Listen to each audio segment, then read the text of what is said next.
جب ماں باپ زندہ ہوتے ہیں نا تو رشتوں میں ایک مرکز ہوتا ہے، ایک ایسا سایہ ہوتا ہے ماں باپ کا جہاں سارے دل خود بخود کھینچے چلے آتے ہیں، لیکن ان کے چلے جانے کے بعد وہی رشتے آہستہ آہستہ رسمی ہوتے جاتے ہیں۔ ملاقاتیں سال میں چند بار ہی رہ جاتی ہیں، باتیں مختصر ہو جاتی ہیں اور محبت کی جگہ مصروفیات لے لیتی ہیں۔ پھر اپنائیت نبھانے کے لیے صرف ایک واٹس ایپ گروپ رہ جاتا ہے جہاں کبھی کبھار سلام دعا ہو جاتی ہے۔ سچ تو یہ ہے کہ ماں باپ صرف گھر کے بڑے نہیں ہوتے، وہ رشتوں کی دھڑکن ہوتے ہیں، اور جب یہ دھڑکن خاموش ہو جائے نا تو بہت سے تعلق،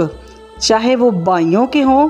چاہے وہ بہنوں کے ہوں، چاہے وہ رشتہ داروں کے ہوں، سارے تعلق جو ہیں جب وہ ماں باپ زندہ نہ ہوں تو صرف نام کے ہی رہ جاتے ہیں۔